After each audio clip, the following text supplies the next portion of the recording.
Good morning to all. ఈరోజు మనం 5th సెమిస్టర్లో భారతదేశ మార్కెటింగ్ వ్యవస్థలోని లోపాలు, మార్కెటింగ్ వ్యవస్థ లోపాలు. భారతదేశ ఆర్థిక వ్యవస్థలో వ్యవసాయ రంగంలో మార్కెటింగ్ వ్యవస్థ అనేటువంటిది చాలా కీలకమైనటువంటి అంశం. ఎందుకంటే మార్కెటింగ్ వ్యవస్థ అంటే ఇవాళ పంట పండించిన రైతులు తమ చేతిలోకి వచ్చినటువంటి ఉత్పత్తులను మార్కెట్లో సరైన సమయంలో విక్రయించినప్పుడు మాత్రమే వాటికి సరైనటువంటి ధరలను పొందడం, సరైన ధరలు పొందినప్పుడు వాటికి సరైనటువంటి లాభాలను పొందడం అనేటువంటిది జరుగుతూ ఉంటుంది. అయితే ఇవాళ రైతులు పండించినటువంటి పంటలను ఎంతైతే వస్తువులను ఉత్పత్తి చేస్తారో ఉత్పత్తి చేసినటువంటి వస్తువులను మార్కెట్లో విక్రయించడం అనేటువంటిది ప్రధానమైనటువంటి సమస్య. ఇవాళ పంటలు పండించిన రైతులు ఎక్కడైతే ఉత్పత్తులు పండిస్తున్నారో పండినటువంటి ఉత్పత్తులను మార్కెట్లోకి తరలించడం ఒక దశ. మార్కెట్లోకి తరలించి అంటే తయారైనటువంటి ఉత్పత్తులను ఉత్పత్తి చేసినటువంటి వస్తువులను వ్యవసాయ క్షేత్రం నుండి వాటిని విక్రయించుకునేటువంటి ఒక ప్రదేశానికి తీసుకెళ్ళినప్పుడు మాత్రమే అక్కడ వాళ్ళు తిరిగి ఆదాయాన్ని పొందడానికి ఆస్కారం ఉంటుంది. అయితే ఈ మార్కెటింగ్ అనేటువంటిది ఉత్పత్తి అయినటువంటి వస్తువులను మార్కెటింగ్ చేయడం అనేటువంటిది, విక్రయించుకోవడం అనేటువంటిది ప్రధాన సమస్యగా ఉంది. వాళ్ళు చాలామంది రైతులు తమ పండించిన పంటలను మార్కెట్లో అమ్ముకోవడం అనేటువంటిది, పండిన పంటలకు సరైన ధరలు పొందడం అనేటువంటిది ఒక జీవస్మరణ సమస్యగా మారిపోయింది. ఇవాళ రైతు పండించినటువంటి పంటకు, పండించిన ఉత్పత్తులకు సరైనటువంటి మద్దతు ధరలు ఎప్పుడు లభిస్తాయో అప్పుడు మాత్రమే రైతు యొక్క ఆదాయం పెరగడానికి, రైతు సుభిక్షంగా ఉండడానికి ఆస్కారం ఉంటుందన్నమాట. కాబట్టి వ్యవసాయ మద్దతు ధరలు అనేటువంటివి మార్కెటింగ్ వ్యవస్థలో వ్యవసాయ ఉత్పత్తులను విక్రయించడం అనేటువంటిది చాలా కీలకమైనది. ఇవాళ మార్కెటింగ్ వ్యవస్థ అనేటువంటిది అంచెలంచెలుగా విస్తరించిపోయింది. ఒకప్పుడు ఉన్నటువంటి వ్యవసాయ విధానం వేరు, ఈనాడు ఉన్నటువంటి వ్యవసాయ విధానం వేరు. ఒకప్పుడు వ్యవసాయ ఉత్పత్తులను పూర్వకాలంలో కేవలం సాంప్రదాయ శ్రేణిలో, పురాతన శ్రేణిలో కేవలం ఆహార పదార్థాల కోసం మాత్రమే, జీవనాధారంగా వ్యవసాయంగా మాత్రమే వ్యవసాయ ఉత్పత్తులను పండించేటువంటి వాళ్ళు. అలాంటి వ్యవసాయ ఉత్పత్తులను, పండించిన ఉత్పత్తులను తమ కుటుంబ అవసరాలకు సరిపోయే విధంగా మాత్రమే చూసుకునేటువంటి వారు. కానీ నేటి ఆధునిక యుగంలో, ఆధునిక ఆర్థిక వ్యవస్థలో, ఈ గ్లోబలైజేషన్ కాలంలో వ్యవసాయ రంగం విస్తరించింది, ఆర్థిక వ్యవస్థ విస్తరించింది. ఈ ఆధునిక పద్ధతుల ద్వారా వ్యవసాయాన్ని సేద్యం చేసి ఈ పండినటువంటి ఉత్పత్తులను మన వ్యవసాయ క్షేత్రంలో నుండి వివిధ ప్రాంతాలకు తీసుకెళ్తున్నాం, వివిధ ప్రాంతాలకు తరలిస్తున్నాం. అక్కడ మొత్తం కూడా ఈ ఆన్లైన్ సిస్టమ్ ద్వారా వ్యవసాయ వస్తువులను కొనుగోలు చేస్తున్నారు. ఈ-కామర్స్ పద్ధతి ద్వారా వ్యవసాయ వస్తువులన్నింటినీ కూడా ఆన్లైన్ సిస్టమ్ ద్వారా కొనుగోలు చేస్తున్నారు. ఇవాళ వ్యవసాయ మార్కెట్లోకి అనేక రకాలైనటువంటి బడా వ్యాపార సంస్థలు, అనేక రకాల దిగ్గజాలు, టాటాలు, బిర్లాలు, మహీంద్రా, తర్వాత అదేవిధంగా అనేక రకాలైనటువంటి సంస్థలు ఇవాళ ఈ ఫుడ్ ప్రాసెస్ సంబంధించి కానివ్వండి, వ్యవసాయ ఉత్పత్తులకు సంబంధించిన కానివ్వండి, అనేక రకాల సంస్థలు ఇవాళ మార్కెట్లోకి వచ్చేసి వ్యవసాయ ఉత్పత్తులను కొనుగోలు చేస్తూ ఉన్నాయి. కాబట్టి ఇవాళ మార్కెటింగ్ వ్యవస్థలో వ్యవసాయ వస్తువులకు విపరీతమైనటువంటి డిమాండ్ పెరిగింది. అంటే ఒకప్పుడు కేవలం ఒక సాంప్రదాయ రంగంగా ఉన్నటువంటి వ్యవసాయ రంగం, కేవలం జీవనాధారంగా ఉన్నటువంటి వ్యవసాయ రంగం ఇవాళ అంచెలంచెలుగా విస్తరించి ఒక వ్యాపార రంగంగా రూపుదాల్చుకుంది. కాబట్టి ఇవాళ బడా దిగ్గజాలన్నీ కూడా, వ్యాపార సంస్థలన్నీ కూడా ఈ గ్లోబలైజేషన్ విధానంలో మార్కెట్లో ప్రవేశించి వ్యవసాయ వస్తువులు కొనుగోలు చేసి అంతర్జాతీయంగా వ్యవసాయ వస్తువులకు డిమాండ్ను కల్పించుకోవడం జరుగుతుంటుంది. కాబట్టి మరి ఈ వ్యవసాయ రంగంలో ఈ వ్యవసాయ ఉత్పత్తులను, పండించినటువంటి ఉత్పత్తులను, అంటే ఒకేసారి మనం పండించిన పంటలను వాటి ఏం చేస్తారంటే అన్నిటినీ కూడా ఒక దగ్గరికి అసెంబ్లింగ్ చేస్తారు, ఒక దగ్గర చేర్చి వాటి అన్నిటిని కూడా ఆ క్వాలిటీ ఆధారంగా డివైడ్ చేస్తూ ఉంటారు. క్వాలిటీ ఆధారంగా ఆ ప్రామాణీకరణ చేసి, శ్రేణీకరణ డివైడ్ చేసి ఆ వస్తువులను మార్కెట్లో విక్రయించడం జరుగుతుంది. ఏదైనా ఒక ఉత్పత్తి, మన రైతు పండించినటువంటి ఉత్పత్తిని నేరుగా మనం పండించిన పంటను మార్కెట్లో విక్రయించడానికి వీల్లేదు. ఆ వచ్చినటువంటి పంట ఉత్పత్తులు ఏవైతే ఉన్నాయో అవి అనేక దశలు దాటిన తర్వాతనే అవి విక్రయానికి అనుకూలంగా ఉంటాయి. వాటిని చక్కగా ఒక దగ్గరికి చేసి, వాటి గ్రేడింగ్ చేసి, వాటికి ఉన్నటువంటి క్వాలిటీస్ ఆధారంగా వాటిని విభజన చేసి, వాటికి ప్యాకింగ్లు చేసి, ఆ ప్యాకింగ్లు డిజైన్లు తయారు చేసి ఎక్కడికి పడితే అక్కడికి వాటిని మనం ఎగుమతులు చేయడం, అప్పుడు వాటిని కావలసినటువంటి వ్యక్తులు కొనుగోలు చేయటం అనేటువంటి అనేక రకాల దశలలో ఉంటుంది మార్కెటింగ్ వ్యవస్థ అనేటువంటిది. అయితే ఇవాళ మరి భారతదేశంలో మార్కెటింగ్ వ్యవస్థ సమస్యలు ఏంటి, మార్కెటింగ్ వ్యవస్థ ఏ విధంగా ఉంది, రైతుల యొక్క పరిస్థితి ఏంటి ఇవాళ అనేటువంటిది ఒకసారి మనం పరిశీలిస్తే, భారతదేశ ఆర్థిక వ్యవస్థలో మార్కెటింగ్ వ్యవస్థలో అనేక రకాలైనటువంటి సమస్యలతో కూడుకొని ఉన్నాయి. ఇవాళ రైతులు తమ పండించిన పంటలను అమ్ముకోవడానికి, విక్రయించడానికి అనేక రకాలైనటువంటి పద్ధతులు అనుసరిస్తూ ఉన్నారు. ఆ పద్ధతుల్లో భాగంగానే అనేక రకాలైనటువంటి ఇబ్బందులు ఎదుర్కొంటూ ఉన్నారు. మార్కెటింగ్ వ్యవస్థ, భారతదేశ మార్కెటింగ్ వ్యవస్థ మొత్తం కూడా లోపభూయిష్టంగా ఉందని చెప్పొచ్చు. అందుకే భారతదేశంలో మార్కెటింగ్ వ్యవస్థలో ఉండేటువంటి లోపాలను గురించి మనం కొన్ని పరిశీలన చేస్తే చాలా భయంకరమైనటువంటి విషయాలు మనకు కనిపిస్తూ ఉంటాయి. అంటే రైతులు పండించినటువంటి పంటలకు సరైనటువంటి ధరను పొందలేకపోవడానికి అనేక రకాలైనటువంటి సమస్యలు ఉన్నాయి. అందులో ముఖ్యంగా భారతదేశ మార్కెటింగ్ వ్యవస్థలో లోపాల సమస్యలు నెంబర్ 1 ఏంటంటే గిడ్డంగి సౌకర్యాల కొరత.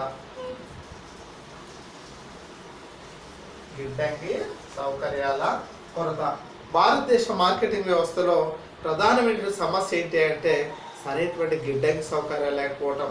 గోడౌన్స్, గిడ్డంగి లిమిట్స్ ఏంటి, గోడౌన్స్ లేకపోవడం. రైతులు తాము పండించినట్టు పంటను డైరెక్ట్గా ఏం చేస్తున్నారంటే మార్కెట్లో తీసుకెళ్తూ ఉన్నారు. అంటే పండించిన పంటలను నిల్వ చేసేటువంటి అవకాశం వాళ్ళకి లేదు. ఎందుకు అంటే ఇవాళ చాలా గ్రామాలలో, చాలా వీళ్ళలో చూస్తే వాళ్ళకు ఉన్నటువంటి చిన్న చిన్న ఇళ్లలో వారు పండినటువంటి పంటలు వారు నిల్వ చేసేటువంటి అవకాశం కానీ పరిస్థితులు కానీ లేదు. ఈ అవకాశాలకు ఏం చేస్తున్నారంటే వాటిని నిల్వ చేయాలంటే ఎలకలు, పందికొక్కులు, చీమలు ఇవి బెడదుంటుంది కాబట్టి పండిన చేతి దగ్గర నుండి ఇంటికి వచ్చి రాగానే పంటని డైరెక్ట్గా మార్కెట్కి తరలించడం జరుగుతుంది. ఇంకొంతమంది రైతులు అయితే నేరుగా పంట పొలం నుండి నేరుగా మార్కెట్కే తరలిస్తున్నారు. ఎందుకు ఇలాంటి పరిస్థితి జరుగుతుంది అంటే భారతదేశంలో గిడ్డంగి సౌకర్యాలు కొంతకాలం పాటు అంటే పండిన పంటలను నిల్వ చేసుకొని వాటి మార్కెట్ ధరలు వచ్చినప్పుడు విక్రయించుకోవడానికి ప్రయత్నం చేస్తే వారికి ఆ పంటలను నిల్వ చేసుకోవడానికి, దాచుకోవడానికి అవకాశం లేదు. కాబట్టి చాలా మంది రైతులు పంటలను నిల్వ చేసుకోలేక తమకున్నటువంటి, ఒకప్పుడు మనం ఇళ్లలో గుమ్ములు అవి చూస్తూ ఉండేటువంటి వాళ్ళం, అవి కూడా చాలా తక్కువ మోతాదులో లభిస్తుంటాయి. ఈ చిన్న పరిమాణంలో మాత్రం వస్తువులు నిల్వ చేయడానికి ఆస్కారం ఉండేది. కానీ ఇప్పుడు భారీ లెవెల్లో పెరుగుతున్న ఉత్పత్తులను నిల్వ చేసుకోవడానికి రైతులకు గ్రామీణ వ్యవస్థలో సరైనటువంటి గిడ్డంగులు, సౌకర్యాలు లేవు. ఇప్పుడు ఉన్నటువంటి గిడ్డంగులన్నీ కూడా ఎప్పుడో పురాతనమైనటువంటివి, వాటిని నిల్వ చేయడానికి విపరీతమైన సమస్యలతో కూడుకొని ఉన్నాయి. కాబట్టి రైతులు పండించిన పంటలను నిల్వ చేసుకునే సామర్థ్యం లేక వాటికి గిట్టుబాటు ధరలు వచ్చిందాక వాళ్ళు నిలుపుకోలేక ఎంతకో కొంతకు ఇప్పుడు అడవి అమ్మితే అడవి కొంటే కొరివి అన్నట్టుగా వ్యవసాయ ఉత్పత్తులను తక్కువ ధరలకే వాళ్లకు నచ్చకపోయినా ఇష్టం లేకపోయినా ఆ వ్యవసాయ ఉత్పత్తులను మార్కెట్లో పోయి తక్కువ ధరలకే విక్రయించాల్సిన పరిస్థితి ఏర్పడుతుంది భారతదేశ ఆర్థిక వ్యవస్థలో. కనుక ఇవాళ భారతదేశ వ్యవసాయ మార్కెటింగ్ వ్యవస్థలో గిడ్డంగి సౌకర్యాలు లేకపోవడం అనేటువంటి ప్రధాన సమస్య. కనుక ఇవాళ రైతులు పండించిన పంటలో సుమారు ఒక 20% వరకు, 20% వరకు ఈ ఎలుకలు, పందికొక్కులు, చీమలు, మనం కూడా ఇంట్లో దగ్గర తినడానికి కుటుంబ అవసరాలకు అని ఏం చేస్తారు, బియ్యం కానీ, పెసళ్ళు కానీ, కందులు కానీ, వేరుశెనగ కానీ నిల్వ ఉంచినప్పుడు మనం బస్తాలు అలానే చూస్తూనే ఉంటాం. కింద నుండి ఎలుకలు, పందికొక్కులు, చీమలు దారులు పెట్టి బస్తాలన్నిటి కూడా మొత్తం ఖాళీ చేసే పరిస్థితి కనిపిస్తుంటుంది. కనుక ఈ విధంగా గిడ్డంగి సౌకర్యాలు అనేటువంటివి, ఏసీ గోడౌన్స్ అనేటువంటివి లేకపోవడం కారణంగా చాలా నష్టపోవాల్సిన పరిస్థితి ఏర్పడుతుంది. ఇటీవల కాలంలో చాలా చూస్తూ ఉన్నాం, ఏసీలలో మిర్చి పెడుతున్నారు. అంటే అవి ప్రభుత్వం కల్పించలేక ప్రైవేటు వ్యాపారస్తులు ఆ ఏసీ గోడౌన్స్ నిర్మాణం చేపట్టడం వల్ల వారి దగ్గర పోయి అధిక ధరలకైనా కూడా కొంతమంది ఆర్థిక స్తోమత రైతులు నిల్వ చేసుకుంటూ ఉండేటువంటి పరిస్థితి మనకు గమనిస్తున్నాం. కాబట్టి భారతదేశ వ్యవసాయ మార్కెటింగ్ వ్యవస్థలో ప్రధానమైన సమస్య ఏంటంటే గిడ్డంగి సౌకర్యాల కొరత. సరైనటువంటి గిడ్డంగి సౌకర్యాలు లేకపోవడం కారణంగా ధాన్యాన్ని నిల్వ చేసుకునేటువంటి అవకాశం రైతులకు ఉండట్లేదని మనం చెప్పుకోవచ్చు అనమాట. కాబట్టి ఇది ఒకటి ప్రధానమైనటువంటి సమస్య. నెక్స్ట్ నెంబర్ 2, బలవంతపు అమ్మకాలు.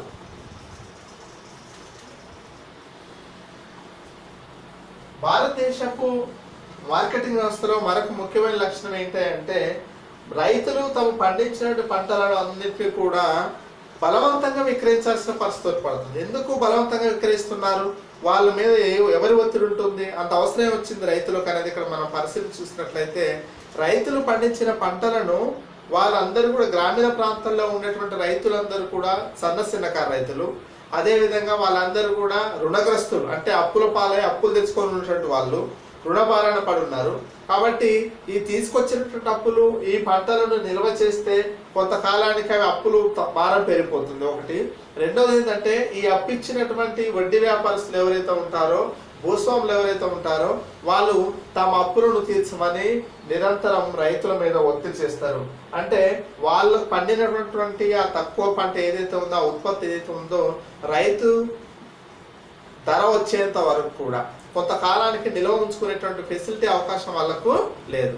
కాబట్టి వాళ్ళకి ఇష్టం ఉన్నా లేకపోయినా మీకు పంట పండి మీ ఉత్పత్తులు మీ ఇంట్లోకి చేరకముందే మాకు అప్పిచ్చినటువంటి వాళ్ళు ఏం చేస్తారంటే ఒత్తిడి చేస్తారు. ఒత్తిడి చేసి మా అప్పు మాకు తీర్చండి, పంటను అమ్ముతారా అమ్మరా, మా అప్పు మాకు ఇవ్వాలి, ఇస్తారా ఇవ్వరా అని చెప్పేసి రైతులను బలవంతంగా అమ్మేటట్టుగా రైతులను ఒత్తిడి చేయడం జరుగుతుంటుంది. కాబట్టి మార్కెటింగ్ వ్యవస్థలో పంటకు గిట్టుబాటు ధర వచ్చేంత వరకు రైతులు తమ పంటలను నిల్వ చేసుకునేటువంటి అవకాశం వెసులుబాటు లేక పాపం ఇష్టం ఉన్నా లేకున్నా ఎంతో కొంత ధరకు ఏదో ఒక ధరకు తమకు నచ్చపోయినప్పటికీ కూడా మార్కెట్లో అరకొర ధరలకు విక్రయించాల్సిన పరిస్థితి, నష్టాన్ని విక్రయించుకొని తీవ్రంగా అప్పులో కూరుకుపోవాల్సిన పరిస్థితి ఏర్పడుతుంది భారతదేశంలో. కాబట్టి భారతదేశ మార్కెటింగ్ వ్యవస్థలో ఇంతకుముందు తీసుకున్నటువంటి అప్పులను తీర్చడం కోసం తమ పంటలను బలవంతంగా ఇష్టం లేకుండా అమ్మటం అనేటువంటిది జరుగుతుందన్న విషయాన్ని మనం పరిశీలనలోకి చేయొచ్చు అనమాట. తర్వాత నెంబర్ 3, శ్రేణీకరణ సౌకర్యాల కొరత.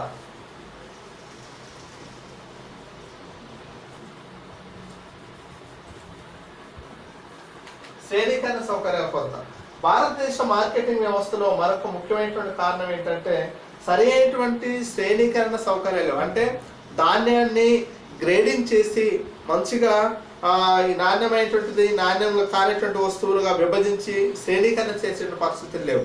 ఇప్పుడు దీని ద్వారా ఏమవుతుందంటే రైతులకు దాని ద్వారా పూర్తిగా అవగాహన సమాచారం అనేటువంటిది లేకపోవడం కారణంగా ఆ ఉత్పత్తులు నాణ్యమైన ఉత్పత్తులకు కూడా తక్కువ ధరలో విక్రయించాల్సిన పరిస్థితి ఏర్పడుతుంది. అంటే శ్రేణీకరణ సౌకర్యం లేకపోవడం కారణంగా ఈ తక్కువ నాసిరక వస్తువులు కొంత భాగం అందులో కలిసినప్పుడు నాణ్యమైన వస్తువులు కూడా నాసిరకమైన ధరలకి కొనుగోలు చేయడం అనేది జరుగుతుంది. కాబట్టి మన భారతదేశ మార్కెటింగ్ వ్యవస్థలో ఇది ఒక ప్రధానమైన సమస్య. అంటే సరైనటువంటి శ్రేణీకరణ సౌకర్యాలు లేవు, ఉన్నటువంటి వస్తువులను నాణ్యమైన వస్తువు నాణ్యత లేని వస్తువుగా ఇట్లా గ్రేడింగ్ చేసి విభజించినట్లయితే నాణ్యమైన వస్తువుకు ఎక్కువ ధర వస్తుంది, నాణ్యత లేని వస్తువు తక్కువ ధర వస్తుంది.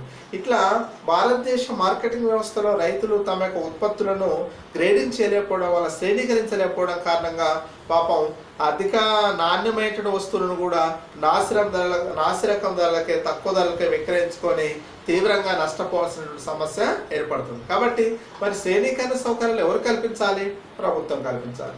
కానీ ప్రభుత్వం సరైన చొరవ తీసుకోకపోవడం, ప్రభుత్వం సరిగా రైతులకు ఇట్లాంటి ఫెసిలిటీస్ అవకాశాలు కల్పించకపోవడం వల్ల శ్రేణీకరణ సౌకర్యాల కొరత వల్ల విపరీతమైనటువంటి నష్టాలని పొందాల్సినటువంటి పరిస్థితి ఏర్పడుతుందని చెప్పుకోవచ్చు. తర్వాత నెంబర్ 4, రవాణా సౌకర్యాలు లేకపోవడం.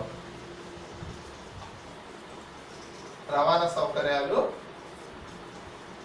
లేకపోవడం ఇప్పటికి కూడా మన భారతదేశ వ్యవసాయ మార్కెటింగ్ వ్యవస్థలో తీవ్రమైనటువంటి సమస్య రవాణా సౌకర్యాలు లేకపోవడం. రైతులు ఇప్పటికీ కూడా చాలామంది రైతులు ఏం చేస్తున్నారంటే, మన వ్యవసాయ రంగం మొత్తం గ్రామీణ ప్రాంతాల్లో ఉంది, గ్రామాల మొత్తం వ్యవసాయ రంగంపై ఆధారపడి ఉన్నాయి. ఈ గ్రామీణ ఆర్థిక వ్యవస్థలో రైతులు తమ పండించిన పంటలను తమ ఉత్పత్తులను ఎప్పుడైతే పట్టణాలకు తరలిస్తారో, ఈ క్రమబద్ధమైనటువంటి మార్కెట్లకు తరలిస్తారో అప్పుడు మాత్రమే గిట్టుబాటు ధర పొందడానికి ఆస్కారం ఉంది. కానీ భారతదేశ ఆర్థిక వ్యవస్థలో నేటికి కూడా చాలా గ్రామాలకి రోడ్ల సౌకర్యం లేదు, చాలా గ్రామాలకు బస్సులు లేవు, ఆటోలు లేవు. కాబట్టి ఇట్లాంటి పరిస్థితుల్లో తాము పండించిన పంటలను మార్కెట్కి తరలించమైనటువంటిది ఒక జీవస్మరణ సమస్యగా తయారైంది. కనుక పండించిన పంటలను రవాణా సౌకర్యాలు ఉన్నాయి. ఇప్పటికి ఉన్నటువంటి మన రోడ్లు గుంతలు తీసినట్టు రోడ్లు, అన్ని కచ్చా రోడ్లు ఉన్నాయి. కంకర్దేలు ఉంటాయి. కాబట్టి ఇట్లాంటి రోడ్లలోకి వాహనాలు రావాలంటే కూడా చాలా ఇబ్బందికరంగా ఉంటుంది. అంటే గుంతలు పడినటువంటి రోడ్లు ఉంటాయి. వర్షాకాలం వస్తే అతి భయంకరంగా ఉంటాయి. రోడ్లన్నీ చుట్టూ చెట్లు పొదలలు ఉండేటువంటి పరిస్థితి అనమాట. కాబట్టి ఇలాంటి పరిస్థితుల్లో మన భారతదేశ మార్కెటింగ్ వ్యవస్థలో సరైనటువంటి రవాణా సౌకర్యాలు లేకపోవడం కారణంగా పండించినటువంటి పంటలను మార్కెట్లో పట్టణాలకు తరలించాలంటే మార్కెటింగ్ వ్యవస్థ, రోడ్లు రవాణా వ్యవస్థ పర్ఫెక్ట్గా ఉండాలి. రోడ్డు రవాణా వ్యవస్థ మొత్తం కూడా అతలాకుతల వ్యవస్థగా ఉంది. ఇలాంటి పరిస్థితుల్లో ట్రాక్టర్లు కానివ్వండి, లారీలు కానివ్వండి, మోటార్ వెహికల్స్ కానీ వచ్చేటువంటి పరిస్థితి లేదు. ఇట్లాంటి లేని పరిస్థితుల్లో రైతులు ఏం చేస్తున్నారంటే రవాణా సౌకర్యాలు సరిగా అందుబాటులో లేకపోవడం కారణంగా ఎంతో కొంత ఉన్నటువంటి ఫలంగా ఎంత ధర వచ్చినా పర్వాలేదని చెప్పేసి పండిన పంటలను తమ చేలోనే తమ దగ్గర ఉన్నటువంటి అందుబాటులో ఉన్నటువంటి చిన్న వ్యాపారస్తులకు, కమిషన్ ఏజెంట్లకు విక్రయిస్తున్నారు. కాబట్టి అంటే ఇక్కడ ఏం చేస్తున్నారంటే తమ పంటలను విక్రయిస్తున్నామా లేదా అనేది చూస్తున్నారు, కానీ తమ పంటలకు వాస్తవానికి డిమాండ్ ఉందా లేదా, మన పంటలకు సరైనటువంటి ధరలు లభిస్తున్నాయా లేదా అనేటువంటిది రైతులు ఆలోచించుకునే పరిస్థితి లేదు. కనుక ఇవాళ భారతదేశ మార్కెటింగ్ వ్యవస్థలో చాలా వరకు కూడా మార్కెటింగ్ అనేటువంటివి అధ్వానంగా ఉన్నాయి. దీని ఫలితంగా ఏం చేస్తున్నారంటే ఈ రవాణా వ్యవస్థలో ఉన్నటువంటి లోపాల కారణంగా తమ దగ్గర ఉన్నటువంటి సంతకో అంగడికో వెళ్ళిపోయి ఎంత తక్కువ ధరకైతే తక్కువ ధరకే విక్రయించాల్సిన పరిస్థితి ఏర్పడుతుంది. ఆ అమ్మినటువంటి తక్కువ మొత్తం ఉత్పత్తుల ద్వారా వచ్చేటువంటి రాబడేటువంటిది ఈ అవసరానికి కూడా, ఈ అప్పు కూడా ఉపయోగపడని విధంగా తమ ఉత్పత్తులను విక్రయించుకోవాల్సిన పరిస్థితి ఏర్పడుతుంది భారతదేశంలో రైతులు. కాబట్టి మనం ప్రధానంగా రవాణా సౌకర్యాలు లేకపోవడం అనేటువంటిది కూడా ఒక ప్రధాన సమస్యగానే మనం భావించవచ్చు అని చెప్పవచ్చు అన్నమాట. తర్వాత మధ్య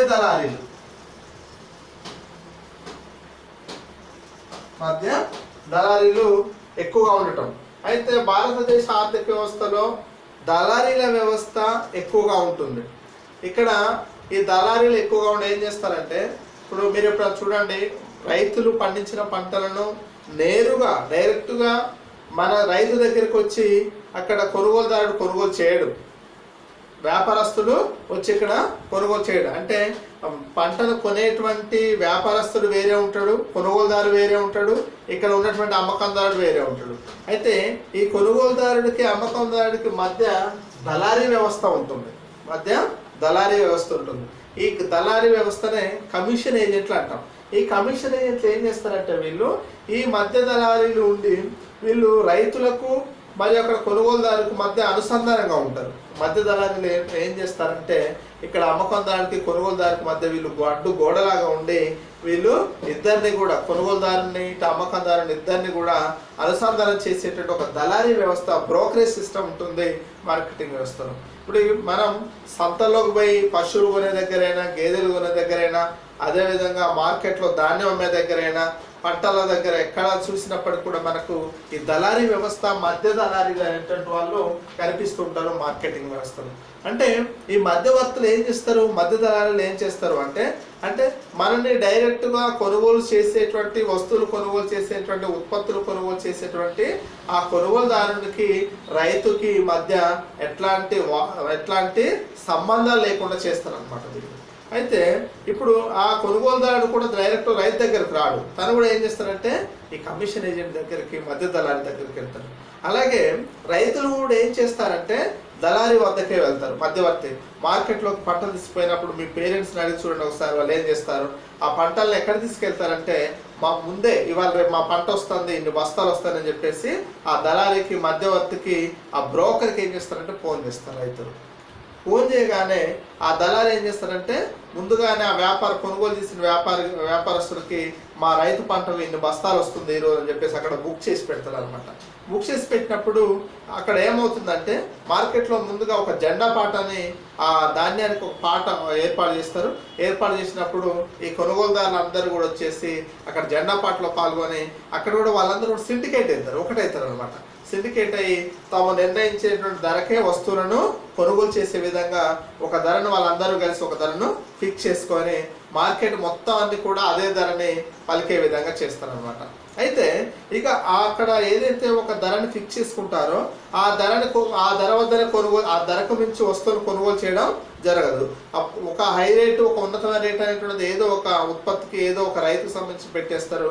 మిగతాది మొత్తం కూడా ఈ వ్యాపారస్తుడు, ఈ బ్రోకర్, మధ్యవర్తి, దళారీలు ఇద్దరు కూడా కలిసి ఏం చేస్తారంటే ఇక్కడ సిండికేట్ అయ్యి రైతు అమాయకత్వాన్ని సొమ్ము చేసుకుంటూ ఉంటారు. అంటే మన ముందు నటన చేస్తుంటారు ఇద్దరు బ్రోకర్లు, అతను కూడా ఇద్దరు నటన చేసుకొని ఈ మనకు వచ్చేటువంటి మనం తీసుకుపోయిన ఉత్పత్తులను వీటికి సరైనటువంటి మార్కెట్లో డిమాండ్ లేదు, ఇవి క్వాలిటీ లేవు, ఈ నాణ్యమైన కావాలని చెప్పేసి తక్కువ ధరలకే వాటిని కొనుగోలు చేసే విధంగా అక్కడ కమిషన్ ఏజెంట్ను పురమాయిస్తాడు, అంటే ఎంకరేజ్ చేస్తాడు అనమాట. కాబట్టి రైతులు కూడా ఏం చేస్తారంటే మీ పంట సరైనటువంటి మార్కెట్ డిమాండ్ లేదు, ఈ పంటను ఎవరు కూడా కొనుగోలు చేసే పరిస్థితి లేదు, కాబట్టి ఈ ధరని ఈ రైతు ఎవరు కూడా ఏ వ్యాపారస్తులు దీన్ని కొనుగోలు చేసే పరిస్థితి లేదు, ఇంతకైతేనే కొంటారంట లేకపోతే కొనరాట అన్నప్పుడు ఇష్టం ఉన్నా ఇష్టం లేకున్నా నిట్టూర్చుకుంటూ ఏం చేస్తారంటే రైతులు తక్కువ ధరైనా పర్వాలేదు, మళ్ళీ మార్కెట్లో మేము వచ్చి ఇక్కడ ఆడుంటాం, ఎప్పుడు అమ్ముతాం, ఎక్కడ అమ్ముతాం, ఎలా అమ్మాలి అని చెప్పేసి ఆ పంటలను ఆ తక్కువ ధరకైనా పర్వాలేదు విక్రయించడానికి సిద్ధంగా ఉండి తక్కువ ధరలకై విక్రయించడం జరుగుతూ ఉంటుంది. కాబట్టి ఈ మార్కెటింగ్ వ్యవస్థలో ఇక్కడ మధ్య దళారీలది అనేటువంటిది సింహపాత్ర. వీళ్ళు ఏం చేస్తారంటే ఈ వ్యాపారస్తులతో కుమ్మక్కై ఈ పంటలు అమ్మినటువంటి ఈ రైతు దగ్గర కమిషన్ తీసుకుంటారు. రైతు దగ్గర 100కి 5 రూపాయల నుండి 4 రూపాయలు, 3 రూపాయలు, 2 రూపాయల వరకు హమాలీల ఖర్చు అని చెప్పేసి, తర్వాత బస్తాల ఖర్చు అని చెప్పేసి, కాటాల ఖర్చు అని చెప్పేసి అనేక రూపాల్లో ఇక్కడ మధ్యవర్తులు అనేటువంటి వాళ్ళు నిరంతరం మోసం చేస్తూ రైతుల యొక్క ధరలను, రైతుల యొక్క ఉత్పత్తులను తక్కువ ధరలకే వడ్డీ వ్యాపారస్తులకు అమ్మిపెట్టి అటు వ్యాపారస్తుల దగ్గర కమిషన్ తీసుకుంటారు మధ్యవర్తులు, ఇటు రైతుల దగ్గర కూడా కమిషన్ తీసుకొని అనేక రకాలుగా రైతులను మోసం చేసేటువంటి వ్యవస్థ ఉంటుంది ఈ మధ్య దళారీ వ్యవస్థ. కాబట్టి మరి మధ్య దళారీ లేకుండా మనం నేరుగా పంటలను, ఉత్పత్తులు అమ్ముకోలేమా మార్కెట్లో? సాధ్యపడదా అంటే ఏ ఉత్పత్తిదారుడైనా, ఏ వ్యాపారస్తుడు కూడా డైరెక్ట్గా రైతు దగ్గరకు వచ్చి పంటను కొనుగోలు చేయడు.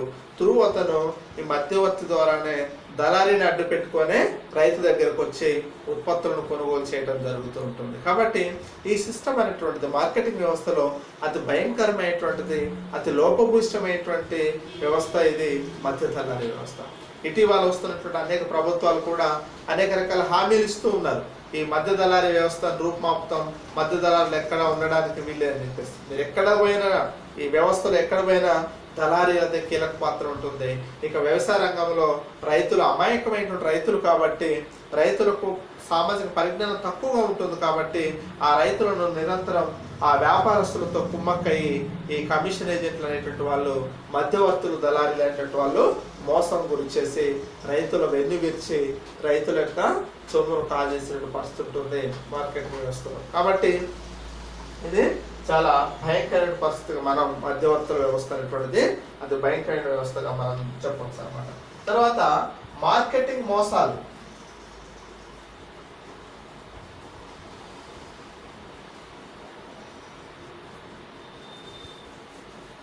మార్కెటింగ్ మోసాలు, మార్కెట్లో జరిగేటువంటి మోసాలు అనేటువంటివి మనకు ఎక్కువగా కనిపిస్తూ ఉంటాయి.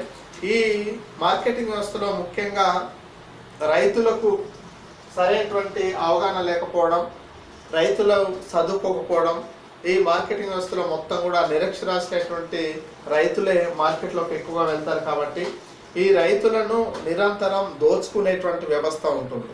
ఈ మార్కెట్లో మోసాలు కనీవిరిగని రీతిలో మోసాలు జరుగుతూ ఉంటాయి. మరి ఈ మోసాలన్నిటి ఎవరిపైన చేస్తారు, ఎవరిని మోసం చేస్తారంటే అంతిమంగా రైతులే మోసం చేస్తుంటారు.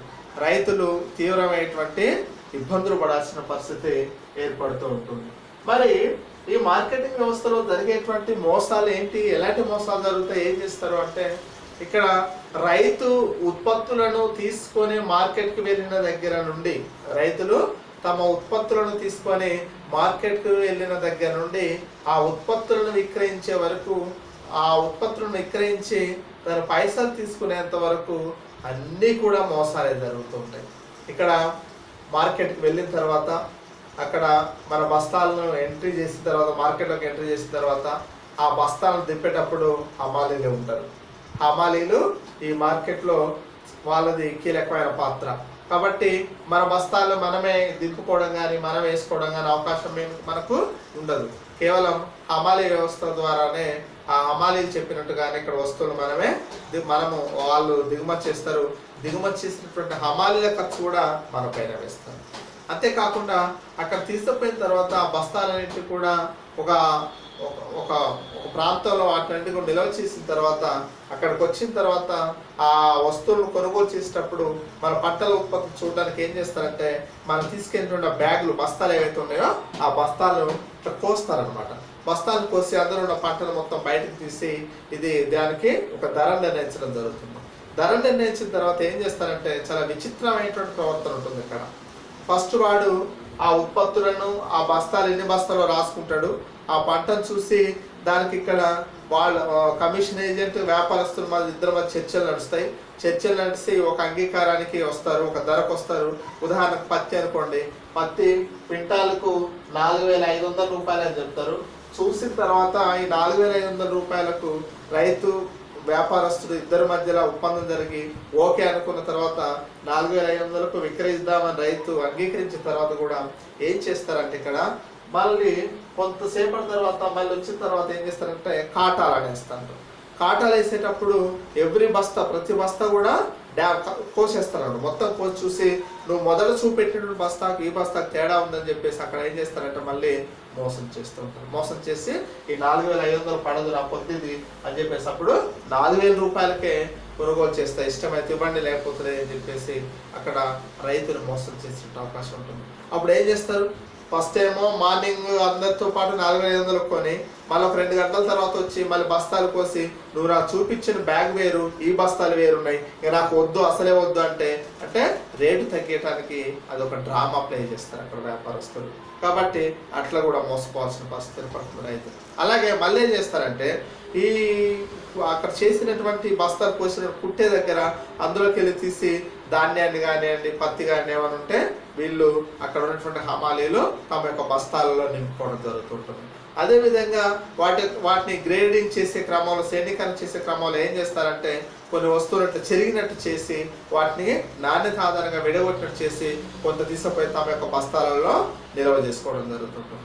అంటే మార్కెటింగ్ పోయినప్పుడు ఆ బస్తాల ధాన్యాన్ని నిల్వ చేసిన ఆ బస్తాలు కుట్టడంలో కానివ్వండి, ఆ బస్తాల నుండి ధాన్యాన్ని వేరు చేయడంలో కానివ్వండి, దాన్ని గ్రేడింగ్ చేసే విషయంలో కానివ్వండి, అంతా కూడా నాణ్యతను సాకుగా చూపెట్టి వాళ్ళు ఏదో దాన్ని శ్రేణీకరణ చేస్తున్నట్టు చూపెట్టి మోసం చేసేటువంటి విధానం ఎక్కువగా కనిపిస్తుంటుంది మనకు మార్కెటింగ్ వ్యవస్థలో. కాబట్టి అంతేకాకుండా ఏం చేస్తారంటే ఈ దాడువాయిలు హమాలీలు ఎవరైతే ఉన్నారో వాళ్ళు వేసేటువంటి నాసిరకపు తూనికలు కొలమానాలు ఏవైతే ఉన్నాయో ఆ తూనికలు కొలమానాలు కూడా నాసిరకమైనవి ఉంటాయి.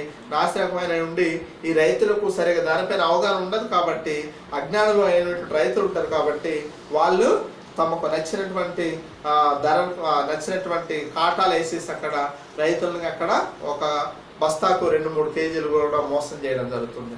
హారం రూపంలో అని చెప్పేసి బస్తా వెయిట్ రూపాయలు అని చెప్పేసి ఇలా మోసం చేసి అనేక రకాలుగా రైతులను మోసం చేసే పరిస్థితి. హమాలీలు, కూలీలు, దాడువాయిలు, తర్వాత కాటాల విషయంలో కానీ తూనికల విషయంలో కానివ్వండి, కొలమాన విషయంలో కానివ్వండి, అంటే వాటికి బ్రాండెడ్ ఐటమ్స్ గవర్నమెంట్ నిర్ధారించిన కొలమానాలు తూనికలు ఉపయోగించకుండా ఇక్కడ రైతులు మోసం చేసి విపరీతమైనటువంటి మోసాలు కనిపిస్తుంటాయి భారత మార్కెటింగ్ వ్యవస్థలు. కాబట్టి ఇది మార్కెటింగ్ మోసాలు అనేటువంటివి చాలా భయంకరంగా ఉంటాయి అన్నమాట. తర్వాత సమాచారం లేకపోవడం.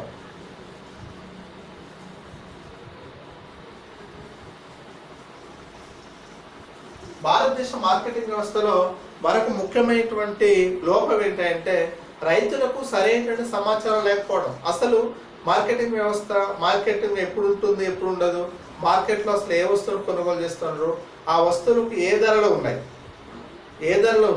ఏ వస్తువుకు మార్కెట్లో డిమాండ్ ఉంటుంది, ఏ వస్తువు సప్లై ఏ విధంగా ఉంది అనేటువంటిది రైతులకు మార్కెటింగ్ సంబంధించిన సరైన సమాచారం లేకపోవడం. కొన్నిసార్లు అమాసాలు అని చెప్పేసి, పున్నాలు అని చెప్పేసి, బంధులు అని చెప్పేసి, లాకట్లు అని చెప్పేసి మార్కెట్లు బంద్ ఉంటాయి. అదేవిధంగా ఎప్పటికప్పుడు మార్కెట్లో వస్తువులకు సంబంధించిన ధరలు రైతులకు అందుబాటులో ఉండవు. నిజంగా రైతు ఎప్పుడు విక్రయించుకోవాలి పంటలను అంటే మార్కెట్ ఉన్నప్పుడు, మార్కెట్లో ధరలు అనుకూలంగా ఉన్నప్పుడు విక్రయించుకోవాలి. కానీ వాస్తవానికి రైతుకి సరి అయిన మార్కెటింగ్ సమాచారం అందుబాటులో ఉండదు. వారు ఎప్పుడన్నా మార్కెట్ ఉందా లేదా, తమ ఉత్పత్తులకు ఏ ధరలు పలుకుతున్నాయి, ఎంత ధరలు లభిస్తున్నాయి అనేది ఎప్పుడు తెలుసుకుంటారు, ఎట్లా తెలుసుకుంటారంటే వాళ్ళ కమిషన్ ఏజెంట్లకే ఫోన్ చేసి తెలుసుకుంటారు. కానీ ప్రభుత్వం ఎలాంటి సమాచారాన్ని అందించడం లేదు. ప్రభుత్వం ఎలాంటి బోర్డులను ఏర్పాటు చేయడం లేదు. వాస్తవానికి గ్రామాలలో కానీ, గ్రామ పంచాయతీలలో కానివ్వండి, టీవీల ద్వారా కానీ, రేడియోల ద్వారా కానీ రైతులకు వ్యవసాయ విపణి ద్వారా కొంత సమాచారాన్ని అందించాలి. అందిస్తే ఆ ఉత్పత్తుల యొక్క ధరలు ఏ విధంగా ఉన్నాయి, రోజు రోజుకి ఎలా మారుతున్నాయి, ఏ ఉత్పత్తులకు ఏ ధరలకు విక్రయించుకోవచ్చు, ఎక్కడ డిమాండ్ ఉంది వస్తువులకు అనేటువంటిది రైతులకు సరైనటువంటి సమాచారం లేకపోవడం ప్రధాన సమస్య. కాబట్టి రైతులు దీనివల్ల ఇండికేట్ కాలేకపోయి రైతులకు సరైనటువంటి విద్యా అవకాశాలు లేకపోవడం కారణంగా పూర్తిగా సమాచారాన్ని తెలుసుకోలేకపోవడం అనేటువంటిది మార్కెటింగ్ వ్యవస్థలో ప్రధాన సమస్యగా మనం భావించవచ్చు అన్నమాట. తర్వాత రైతులు సంఘటితం కాలేకపోవటం. రైతులు సంఘటితం కాలేకపోవటం ప్రధానంగా మార్కెటింగ్ వ్యవస్థలో మరొక సమస్య ఏంటంటే రైతులు సంఘటితం కాలేకపోవటం. అంటే అంతా భారతదేశ ఆర్థిక వ్యవస్థలో నిజంగా ఎంత దుర్భర పరిస్థితి, ఎంత విచిత్ర పరిస్థితి రైతుదంటే అందరికీ ఉన్నాయి. కార్మిక సంఘాలు ఉన్నాయి, ఉద్యమ సంఘాలు ఉన్నాయి, కార్మిక హక్కులు ఉన్నాయి, యూనియన్స్ ఉన్నాయి అందరికి పోరాటం చేసుకోవడానికి. కానీ ఏ హక్కులు లేనటువంటి, ఏ రాజకీయ పార్టీ లేనటువంటి, ఏ యూనియన్ లేనటువంటి సంఘం ఒక రైతు సంఘం. ఇక్కడ రైతులు ఎక్కడెక్కడో ఉంటారు, మారుమూల గ్రామాల్లో ఉంటారు. వాళ్ళందరూ నిరక్షరాస్యులు, వారందరూ సరిగా చదువుకోలేదు, అక్షర జ్ఞానం లేదు. వారికి ఎప్పటికీ వ్యవసాయమే ప్రధాన ఆధారం, వ్యవసాయమే జీవనాధారం. కాబట్టి వ్యవసాయాన్ని నమ్ముకొని వ్యవసాయం పైన ఆధారపడి జీవిస్తారు. కాబట్టి ఇట్లాంటి రైతులందరూ ఎంతసేపటికి తమకు ఉన్నటువంటి శక్తి సామర్థ్యాలన్నింటినీ కూడా, తమ యొక్క సమయం మొత్తాన్ని కూడా వ్యవసాయం పైన కేటాయిస్తారు. కానీ వారు ఎట్లాంటి పోరాటాలకు కానీ, ఎట్లాంటి సంఘాలను కానీ, ఎట్లాంటి నాయకత్వాలకు కానీ ముందుకు పోరు అనమాట. కాబట్టి అంటే ఒక యూనిటీ కాలేరు, రైతులంతా ఒక సంఘంగా ఉండలేనటువంటి పరిస్థితి. ఎంతసేపటి కూడా రైతులు అసంఘటితంగా మాత్రమే ఉండాల్సిన పరిస్థితి ఏర్పడుతుంది. ఈ అసంఘటితంగా ఉండేటువంటి రైతుల్లో ఒక యూనిటీ అనేటువంటి లేకపోవడం కారణంగా తమకు సంబంధించినటువంటి పంటల ఉత్పత్తులు విక్రయించేటప్పుడు ఒకటిగా ఏకంగా కాలేకపోతున్నారు, తమ నిర్ణయాలను చెప్పలేకపోతున్నారు. మనం అప్పుడప్పుడు చూస్తూ ఉంటాం, కొన్నిసార్లు పాపం రైతులు ఏం చేయాలో పాల్పోక మార్కెట్కి పోయిన తర్వాత మార్కెట్లో తమ ఉత్పత్తులకు సరైనటువంటి గిట్టుబాటు ధర రాక, ఇవాళ క్వింటాల్ పత్తి 10 క్వింటాల్ పత్తి 5,000 ఉంటుంది, రేపు మార్కెట్కి పోగానే 4,000 అవుతుంది. మిర్చి నిన్న 15,000 అవుతుంది, ఇలా మార్కెట్ పోగానే 10,000 చేస్తారు. ఇదేంది అదేంది అని అడిగితే వెంబడి రైతుల పైన ఏం చేస్తారంటే కేసులు పెట్టి బనాయించి బేడీలు వేసినటువంటి సంఘటనలు కూడా కోకలు అనేక ఉన్నాయి. కాబట్టి అంటే రైతు తరఫున అదే ఒక కార్మిక సంఘం, ఒక పరిశ్రమలో పనిచేస్తున్న కార్మికులు అయితే తోటి కార్మికులు ఏదైనా సమస్య వస్తే ఇమ్మీడియట్గా ఏం చేస్తారు, బంద్ చేసి లాకౌట్ చేసి సమ్మె చేస్తారు. వాళ్ళ సమస్యలు తీరేంత వరకు కూడా పోరాటం చేస్తుంటారు. కానీ రైతులకు అలా పోరాడే శక్తి లేదు. రైతులు ఇండివిజువల్గా ఏం చేస్తారంటే విభజించి పాలించు అని చెప్పేసి రైతులను దోసుకొనటం కోసం ఇక్కడ ఆ పంటల మార్కెట్లో తమకు నచ్చిన ధరలు వ్యాపారస్తులంతా సిండికేట్ అయ్యి ఒకటైపోయి ఇమ్మీడియట్గా నిన్న ఉన్న ధర ఇవాళ ఉన్న ధర రేపు ఉండదు. ఇదేందని ఎవరన్నా ప్రశ్నిస్తే వాళ్ళని ఇమ్మీడియట్గా జైలు పాలు చేసేటువంటి పరిస్థితులు కనిపిస్తుంటాయి. కాబట్టి ఇట్లాంటి సంఘటనలు ఎక్కువగా ఉంటాయి కనుక రైతులు ఎవరు కూడా పోరాటం చేయడానికి ముందుకు రారు. ఎందుకు మాకెందుకు లేనిపోని చికాకు, ఉన్నటువంటి ఉత్పత్తులు ఎంతకో కొంత విక్రయిద్దాం, అనవసరంగా జైలు పాలైతే నష్టాలు ఎదుర్కోవాల్సిన పరిస్థితి ఏర్పడుతుందని చెప్పేసి రైతులు ఎవరు కూడా ఒకటి కాలేరు, ఒక సంఘంగా ఒక యూనిటీగా ఉండలేరు, ఎప్పుడు అసంఘటితంగానే ఉండేటువంటి పరిస్థితి ఉంటుంది. కాబట్టి ఈ విధంగా భారతదేశ మార్కెటింగ్ వ్యవస్థలో అనేక రకాలైనటువంటి లోపాలు ఉన్నాయి. గిడ్డంగి సౌకర్యాల కొరత ఉంది, బలవంతపు అమ్మకాలు జరుగుతున్నాయి, శ్రేణీకరణ సౌకర్యాలు లేవు, రవాణా సౌకర్యాలు లేవు, మార్కెటింగ్లో మధ్య దళారీల వ్యవస్థ ఉంటుంది, మార్కెటింగ్లో నిరంతరం మోసాలు ఉంటాయి, సరైన సమాచార వ్యవస్థ ఉండదు, తర్వాత రైతులు అసంఘటితంగా ఉండడం, సంఘటితంగా లేకపోవడమే ఒక ప్రధానమైనటువంటి సమస్యలుగా భావిస్తుంటాం. కాబట్టి ఇవాళ భారతదేశ మార్కెటింగ్ వ్యవస్థలో ఈ రకంగా అనేక రకాల లోపాలు ఉన్నాయి. రైతు యొక్క పరిస్థితి చాలా దీనంగా ఉంది. అమ్మపోతే అడవి, కొనబోతే కొరివి పరిస్థితిలో ఉంది. ఇట్లాంటి పరిస్థితుల్లో రైతులు చాలా దుర్భరంగా తమ పండిన పంటలకు గిట్టుబాటు ధరలు రాక, పెట్టినటువంటి పెట్టుబడులు కూడా తీరక ఆత్మహత్యలు చేసుకోవాల్సిన పరిస్థితి ఏర్పడుతుంది. ఉరికి అమ్మానికి వేలాడాల్సిన పరిస్థితి ఏర్పడుతుంది. 6 కాలం కష్టపడి ఎండనక వాననక రేనక కష్టపడి పంట పండించిన రైతులు తమ పంటలను, తమ ఉత్పత్తులను నేరుగా విక్రయించుకోలేని పరిస్థితి, తమ ఉత్పత్తులకు తమకు కావాల్సిన ధరలు నిర్ణయించుకోలేని పరిస్థితి. ఇవాళ చూడండి ఎంత విచిత్రమైన పరిస్థితి అంటే, పారిశ్రామిక వస్తువులకేమో వాళ్ళు ధరలు నిర్ణయిస్తే మనం కొనుగోలు చేయాలి. వాడు నిర్ణయించిన ధరకు, వాడు అమ్మిన ధరకే మనం కొనుగోలు చేస్తాం. అదే రైతు పండించిన ధరకు, రైతు పండించిన ఉత్పత్తులకు రైతు ధర నిర్ణయించే హక్కు లేదు. రైతు వారు అడిగిన ధరకు రైతు ఇవ్వాల్సిన పరిస్థితి. కనుక వ్యవసాయ ఉత్పత్తులకు, పారిశ్రామిక ఉత్పత్తులకు, వ్యవసాయ ధరలకు, పారిశ్రామిక ధరలకు ఉన్నటువంటి తేడాను పరిశీలిస్తే చాలా భయంకరమైన పరిస్థితి కనిపిస్తుంది. అందుకే మన భారతదేశంలో వ్యవసాయ రంగంలో ఉన్నటువంటి మార్కెటింగ్ వ్యవస్థ అనేటువంటిది అతి లోపభూయిష్టమైనటువంటి వ్యవస్థగా మనం భావిస్తున్నాం. మరి ఏం చేయాలి? ఇట్లాంటి పరిస్థితుల్లో భారతదేశ మార్కెటింగ్ వ్యవస్థలో ఉన్నటువంటి అనేక లోపాలు ఉన్నాయి. ఈ లోపాలను అధిగమించాల్సిన పరిస్థితి ఉంది. కాబట్టి భారతదేశ మార్కెటింగ్ వ్యవస్థలో ఉన్నటువంటి లోపాలకు పరిష్కార మార్గాలను సూచించాల్సిన అవసరం ఉంది అనే విషయాన్ని గమనించాల్సిన అవసరం ఉంది. అందుకే భారతదేశ మార్కెటింగ్ వ్యవస్థల లోపాలను పరిష్కరించడానికి మనకు ఎప్పుడు 1999 జూలై 26న 1999 జూలై 26న అప్పటి ఆంధ్రప్రదేశ్ ప్రభుత్వం, మన ముఖ్యంగా ఆనాటి ముఖ్యమంత్రి చంద్రబాబు నాయుడు ఏం చేశారంటే, మార్కెటింగ్ వ్యవస్థలో కొంత లోపాలను అధిగమించడానికి, రైతులే నేరుగా పంటలను విక్రయించుకోవడానికి రైతు బజార్ను ఏర్పాటు చేయడం జరిగింది. ఏం ఏర్పాటు చేశారు? రైతు బజార్ల ద్వారా రైతులు నేరుగా తమ ఉత్పత్తులను కొనుగోలుదారులకు విక్రయించుకోవచ్చు. అంటే ఇక్కడ దళారీ వ్యవస్థ ఉండి, దళారీ వ్యవస్థ మోసం చేస్తూ ఉండేటువంటి విధానం ఏదైతే ఉందో, ఇక్కడ ఎవరు దళారులు ఉండరు. డైరెక్ట్గా కొన్ని ప్రాంతాల్లో కొన్ని పట్టణాలు ఏం చేస్తున్నారంటే, ఈ సెంటర్లు, రైతు బజార్ సెంటర్లు ఏర్పాటు చేసి ఈ ఉత్పత్తులు పండించిన రైతులు ఎవరైతే ఉన్నారో వాళ్ళు నేరుగా అక్కడికి వెళ్తారు. అక్కడికే కొనుగోలుదారులు వచ్చేస్తారు.